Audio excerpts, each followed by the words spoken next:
آپ کو ویسے قرآن ہی بھی نہیں پڑھنا آتا صحیح، یہ بھی میں کہہ رہا ہوں۔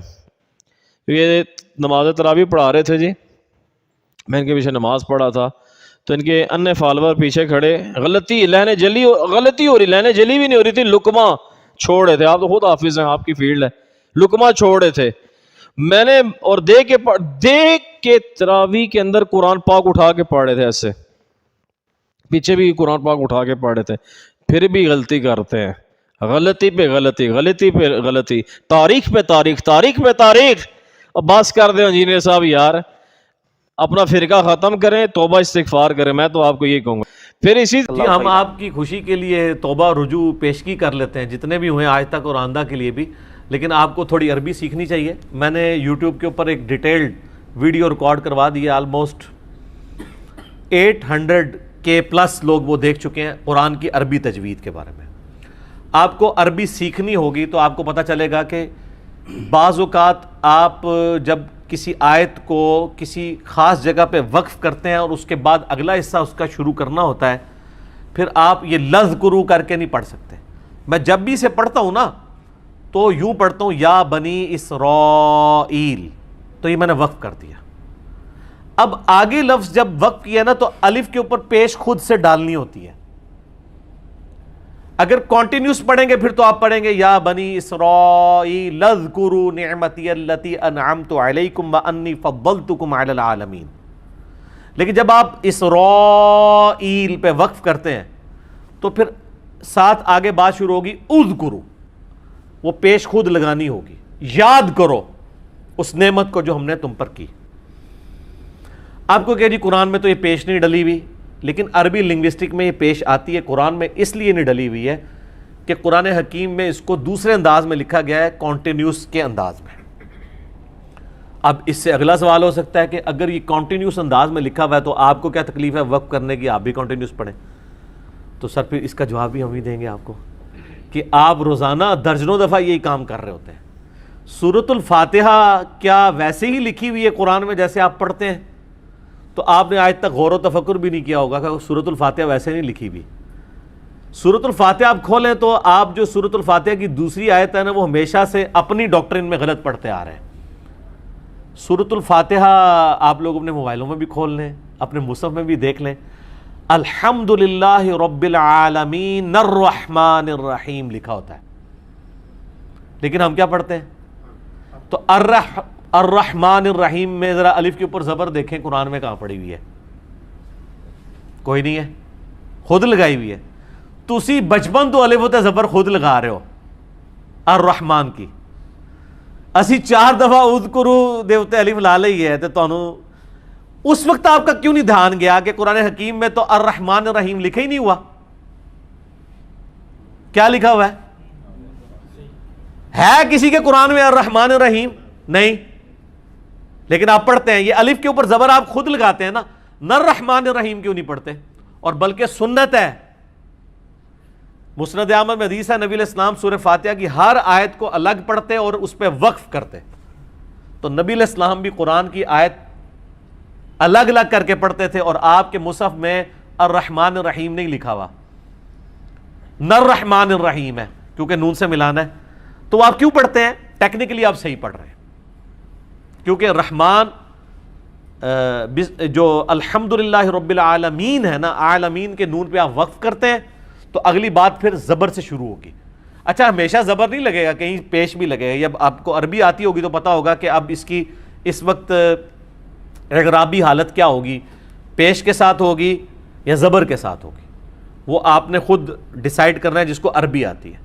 تو اس کیس میں اذکروا۔ اچھا اسی طریقے سے آپ سورۃ الملک پارہ نمبر 29 میں جو آپ کے شام کے وظائف میں بھی شامل ہے، اس کی آپ ذرا شروع کی آیت پڑھیں تو وہ بھی آپ غلط پڑھ رہے ہوتے ہیں۔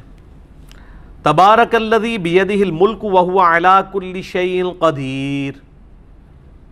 اس کے بعد آپ پڑھتے ہیں الذی خلق، یہ تو الذی لکھا ہی نہیں ہوا، نلذی لکھا ہوا ہے، وہ چھوٹی سی نون نہیں پڑھی ہوئی۔ اور کئی لوگ بیچارے اس کو نلذی پڑھتے ہیں کیونکہ ان کو پتہ ہی نہیں ہے یہ بات کہ جب آپ پچھلی آیت سے ملائیں گے تو نلذی پڑھیں گے، کیونکہ اصل لفظ ہے قدیرن جب ملایا جائے گا تو یہ لفظ ہے قدیرن الذی، لیکن جب ہم قدیر پہ وقف کرتے ہیں تو ہم کیا پڑھتے ہیں الذی خلق الموت والحیات لیبلوکم ایکم احسن عملا. لیکن آپ مصحف کھول دیں کسی کے مصحف میں بھی الذی نہیں لکھا ہوا، الف کے اوپر زبر نہیں پڑی ہوئی. اچھا آپ دیکھیں ہم تو بعض اوقات عوام الناس کے سامنے تو سورۃ الاخلاص بھی ملا کے نہیں پڑھ سکتے. قل هو اللہ احد اللہ الصمد اگر ملا کے پڑھیں گے، اس میں تو قرآن میں نون بھی نہیں پڑی ہوئی، پھر بھی ڈالنی پڑے گی. اچھا وہاں پہ وقف کرنا چونکہ بہتر تھا اس لیے وہاں کانٹینیوشن والی نون نہیں ڈالی ہوئی انہوں نے. جہاں پہ وقف نہ کرنا بہتر ہوتا ہے نا، یعنی قرآن نے اس کو قرآن میں جو عربی لکھی ہوتی ہے وہ اس اعتبار سے لکھی ہوتی ہے جو بہتر آپشن ہوتا ہے. اگر دو آیات کے درمیان لا پڑی ہوئی ہے نا تو اس کا مطلب ہے یہاں نہ رکنا بہتر ہے. تو اس میں آپ کو اس کی اعرابی حالت اس اعتبار سے نظر آئے گی کہ پہلی آیت کو آپ دوسری سے ملا سکتے ہیں، اور جہاں پہ توئیں ڈلی ہوئی ہوگی یا وقف کا نشان ہوگا وہاں پہ وقف کرنا بہتر ہوتا ہے. تو وہاں پہ اعرابی حالت وہ خود ہی صحیح ڈال دیں گے، زبر زیر پیش حرکات، جیسے اہدنا الصراط المستقیم ہے. لیکن اگر آپ اس کو ملا کے پڑھیں تو آپ کبھی دیکھیں قاری جن کو عربی آتی ہے وہ آپ کو کیا پڑھیں گے مالک یوم الدین ایاک نعبد و ایاک نستعین اہدنا الصراط المستقیم. نستعین اہدنا، وہ الف کو اڑا دیں گے اور نون کو ڈائریکٹ ہا سے ملائیں گے کیونکہ وہ اب اس کو ملا کے پڑھ رہے ہیں. لیکن مصحف میں لکھا ہوگا نستعین اور آگے لکھا ہوگا اہدنا الصراط المستقیم. تو یہ اس صورت میں ہوگا جب آپ اس کو الگ کر کے پڑھیں.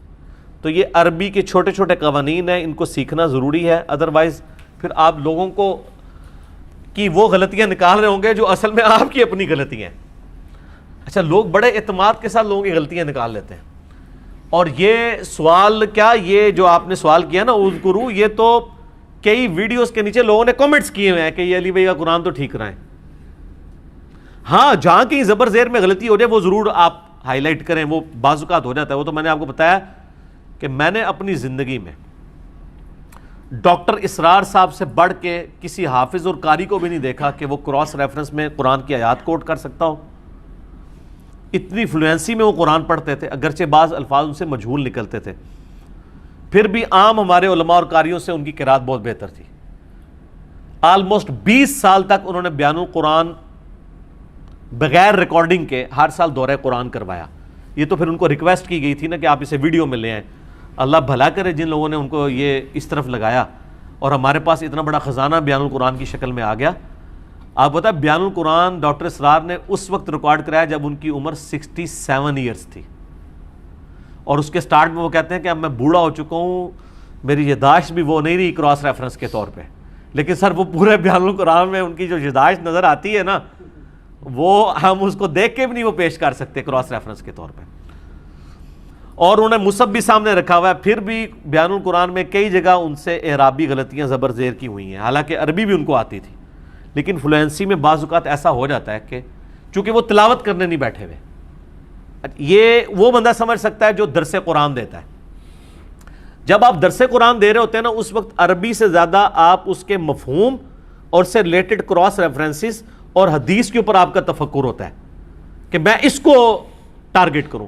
اس لیے پھر اس طرح کے مسئلے مس ہینڈل ہو جاتے ہیں. ٹھیک ہو گیا جی.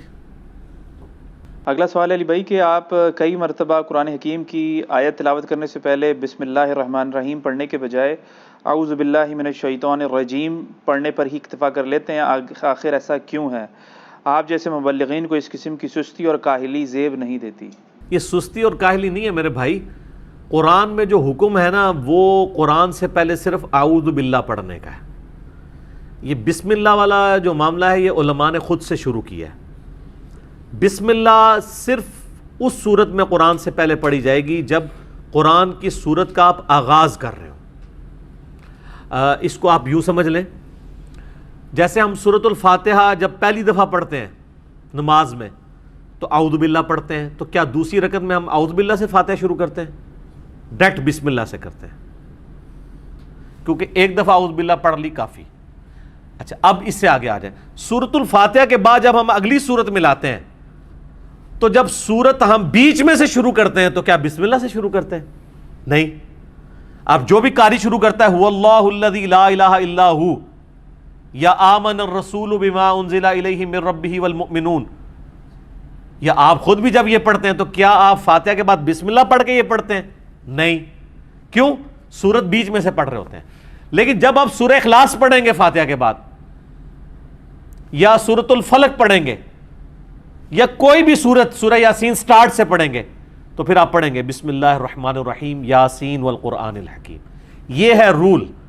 ایبسولوٹلی جب قرآن کی آیت کوئی بھی کوٹ کی جائے گی تو اعوذ باللہ کے ساتھ، اور سورت جب بالکل سٹارٹ سے شروع کی جائے گی پھر بسم اللہ کے ساتھ کرنا افضل ہے وہ بھی، کیونکہ بسم اللہ سورت کا حصہ نہیں ہوتا، فصل کرنے کے لیے ہوتا ہے. رہا یہ اعوذ باللہ، یہ تو واجب ہے. اعوذ باللہ من الشیطان الرجیم کے بغیر آپ قرآن کی آیات کو نہیں پڑھیں گے. لیکن جب یہ ہم ویڈیوز ریکارڈ کرواتے ہیں یا مجالس یا قرآنک لیکچرز، تو چونکہ اس کے سٹارٹ میں ہم ایک دفعہ اعوذ باللہ پڑھ چکے ہوتے ہیں نا، آپ بیچ میں اگر میں آیات بغیر اعوذ باللہ بسم اللہ کے بھی ڈائریکٹ پڑھوں تو درست ہوگا. جس طرح کہ آپ 4 رکعت والی نماز میں پہلی دفعہ سورہ فاتحہ سے پہلے اعوذ باللہ پڑھ چکے ہوتے ہیں، آپ بار بار اعوذ باللہ کو نہیں پڑھتے، لیکن ایک دفعہ پڑھنا ضروری ہوتا ہے. اور وہ سورۃ النحل کے اندر اللہ تعالیٰ نے کیٹاگوریکل حکم دیا ہے. سورۃ النحل پارہ نمبر 14 کے اینڈ پہ جا کے نا یہ آیت مبارکہ آتی ہے جس میں اللہ تعالیٰ نے واضح طور پہ مسلمانوں کو حکم دیا ہے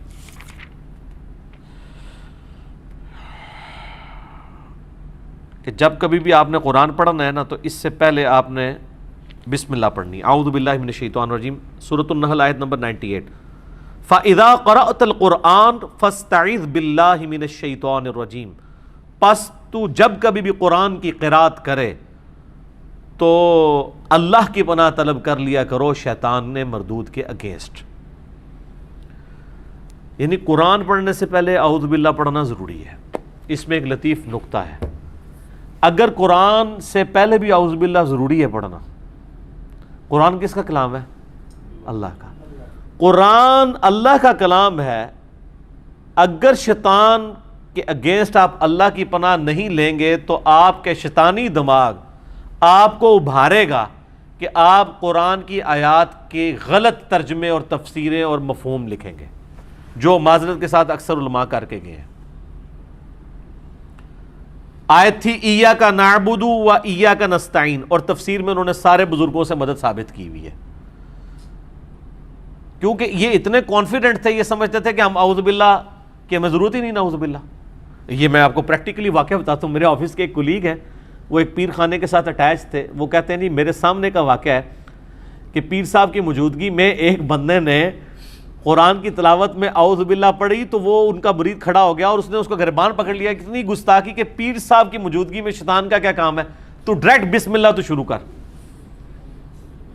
یہ پریکٹیکلی واقعہ ہوا ہے جی. یعنی وہ یہ مطلب نہیں آپ نے اس کا سمجھنا کہ پیر صاحب کی موجودگی میں شیطان کی تو ضرورت ہی نہیں ہے، یہ نہیں وہ کہہ رہے تھے. وہ یہ کہہ رہے تھے کہ پیر صاحب کی موجودگی میں شیطان حملہ آور نہیں ہو سکتا، اللہ کی پناہ لینے کی ضرورت نہیں ہے. یعنی وہ یہ کہہ رہے تھے. میں نے کہا میں کلیئر کر دوں، یہ نہ ہو کہ آپ کہیں گے جی اعوذ باللہ پڑھ بھی لیتا ہوں نہیں پیر صاحب نے غائب ہونا. تو یہ اعوذ باللہ من الشیطان الرجیم کا حکم قرآن میں آیا ہے تاکہ آپ قرآن جب بھی کھولیں تو اللہ تعالیٰ کی طرف آپ کی توجہ ہو شیطان کے اگینسٹ، کہ شیطان آپ کو نہ ابھارے کہ آپ قرآن حکیم کی آیات کے کو اپنی مرضی سے مولڈ کریں. اس سے قطعاً کوئی یہ مقصد نہ لے کہ جو لوگوں نے پلی لی ہوئی ہے کہ قرآن پڑھ کے لوگ ڈائریکٹ گمراہ ہو جاتے ہیں. وہ تو میں نے ان کا اتنا اللہ کے فضل سے دماغ کھول دیا ان کے فالوورز کا. پچھلے دنوں بھی جو میری ویڈیو ریکارڈ ہوئی تھی کیا قرآن گمراہ کرتا ہے، اس طرح کی کئی ایک ویڈیوز ہیں میری جس میں میں نے کھولا ہے کہ یہ قرآن حکیم کی آیات کے غلط مفہوم انہوں نے بیان کیے ہیں، اور قرآن حکیم کو اپنی تفسیر کے لیے کسی مفسر کی ضرورت نہیں ہے. اس کا کانٹیکسٹ قرآن کے اندر موجود ہوتا ہے. آپ کو زبردستی اس کے اندر کھلواڑ کرنا چاہے تو اس کا تو کوئی علاج نہیں ہے. اب وہ پارہ نمبر 28 میں آتا ہے نا کہ کافر جو ہیں وہ یعنی اس طرح مایوس ہو چکے ہیں جس طرح کہ یہ قبر والوں سے مایوس ہیں. جیسے قبر والے جو ہیں وہ کافروں کو پتہ نا کہ قبر والوں نے اب باہر نہیں نکلنا، اس طرح اسلام کی جو فتح ہے نا اس کے اگینسٹ یہ لوگ مایوس ہیں یا عقیدہ آخرت کے اعتبار سے، تو وہ آیات کوٹ کر کے وہ کہتے ہیں دیکھیں جی قبر سے مایوس ہونا کافروں کا کام ہے، حالانکہ قرآن تو یہ بتانے نہیں چاہ رہا اس میں، وہ تو مطلب ہی کچھ اور نکل رہا ہے۔ اور بعض اوقات بالکل کلیئر کٹ آیات ہوتی ہیں، ان کا مفہوم کچھ اور ہوتا ہے اور بالکل اس کا الٹ رزلٹ یہ لوگ نکال لیتے ہیں، حالانکہ وہ عام بندے کو آپ پڑھائیں نا، اسی لیے میں کہتا ہوں کہ گورے کو کہیں کہ ذرا یہ قرآن کا ترجمہ پڑھا، اس میں سے یہ لکھا ہوا ہے، وہ نہیں نکلے گا۔ اسی لیے جو نیا بندہ قرآن پڑھتا ہے تو اسی لیے کہتے ہیں قرآن حدیث ڈائریکٹ نہیں پڑھنا ورنہ گمراہ ہو جاؤ گے۔